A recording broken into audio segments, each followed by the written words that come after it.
नमस्कार मित्रों, इस सीरीज में मात्र 5 सवाल हैं। प्रत्येक सवाल का उत्तर के लिए 5 सेकंड का समय देंगे। उसके बाद उसका उत्तर भी बताएंगे और प्रतियोगिता परीक्षा में जल्दी बनाने के लिए मेथड भी बताएंगे। तो आइए देखते हैं पहला सवाल। संख्या 2 क्या है? ए एक अभाज्य संख्या है, बी एक सम संख्या है, सी दोनों और डी इनमें से कोई नहीं।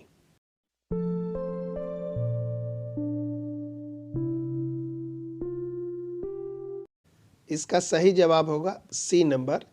संख्या 2 एक अभाज्य संख्या भी है और एक सम संख्या भी है, तो कोई कन्फ्यूजन नहीं होना चाहिए, ये दोनों होगा। और अगला सवाल है, दशहरा पूजा के अवसर पर एक दुकानदार 40% 10% की छूट देता है, तो 1000 का शर्ट कितने में मिलेगा? ए 500 रुपये, बी 540 रुपये, सी 560 रुपये और डी इनमें से कोई नहीं।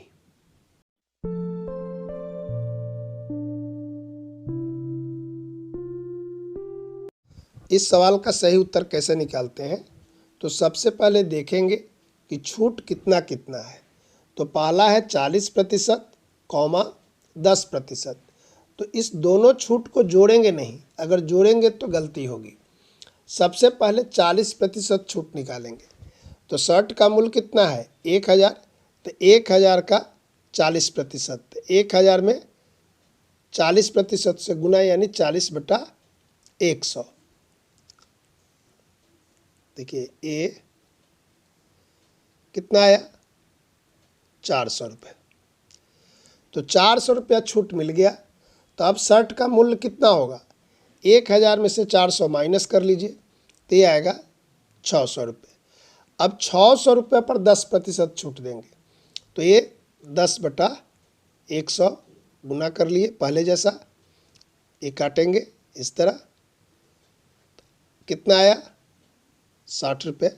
अब इस 60 को 600 में से घटाएंगे तो आएगा 540 रुपये। तो इस तरह का जहाँ भी सवाल होगा तो पहला छूट देने के बाद उस जो मूल्य दिया रहेगा उसमें से घटाव कर लेंगे, फिर जो आएगा उस पर दूसरा वाला छूट देंगे और फिर घटा लेंगे। अगर तीसरा प्रतिशत रहता तो 540 में उससे गुना करके तब घटाते। तो इस तरह इसका उत्तर क्या आएगा? बी नंबर 540 रुपये। ओके, नेक्स्ट सवाल देखते हैं कि कोई वस्तु 10% की हानि में न बेचकर 10% लाभ पर बेचा जाता है, तो विक्रय मूल्य में 40 रुपये का अंतर है, तो वस्तु का मूल्य क्या है? ए 400 रुपये, बी 300 रुपये, सी 200 रुपये और डी इनमें से कोई नहीं।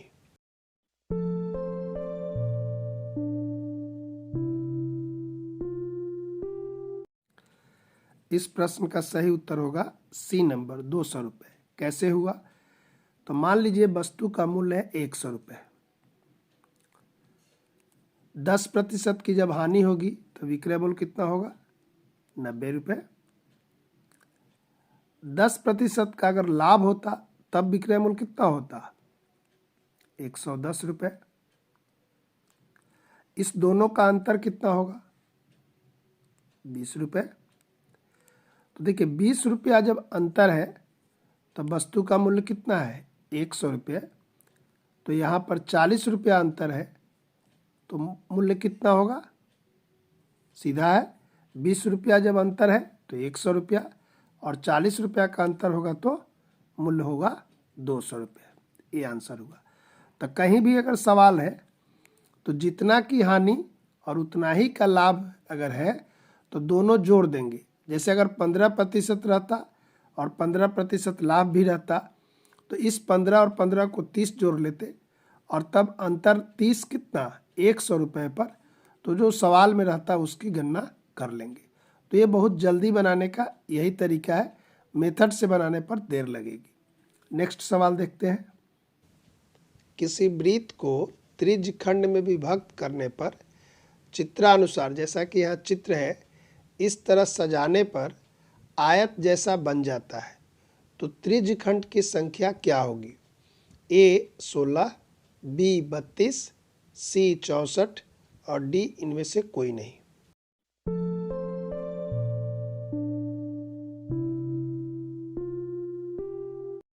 याद रखेंगे कि इसका उत्तर होगा सी नंबर, 64 वृत्तखंड बनते हैं। यह बहुत इम्पोर्टेंट सवाल था। और अगला सवाल है कि किसी वृत्त का क्षेत्रफल और परिधि का अनुपात ए 2r अनुपात 1, बी r अनुपात 2 और सी है 2 अनुपात r और डी है इनमें से कोई नहीं। r मतलब त्रिज्या।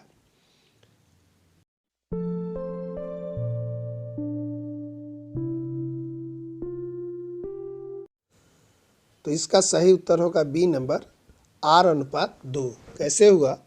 तो वृत्त का क्षेत्रफल होता है पाई और r का स्क्वायर और परिधि होता है 2 पाई r। इस तरह तो देखिए r स्क्वायर ऊपर में है और नीचे में r है, तो a कट गया, पाई से भी पाई कट गया, तो क्या आया? r बटा 2। तो अनुपात यही होगा r अनुपात 2। सीधा था। वृत्त का क्षेत्रफल और वृत्त का परिधि दोनों का अनुपात निकालने के लिए क्या किए? क्षेत्रफल का सूत्र लिख दिए पाई r स्क्वायर और बटा का चिन्ह देकर परिधि का सूत्र लिखे 2 पाई r और r से r स्क्वायर कटा, पाई से पाई कटा, तो बचा r बटा 2। तो अनुपात होगा r अनुपात 2। तो ये था 5वां सवाल। इसी तरह के सवाल हर परीक्षा में पूछे जाते हैं। कोई दिक्कत हो तो कमेंट बॉक्स में कमेंट अवश्य दें। अगर ये वीडियो अच्छा लगे तो अपने दोस्तों को भी शेयर कीजिए और सब्सक्राइब कीजिएगा। धन्यवाद।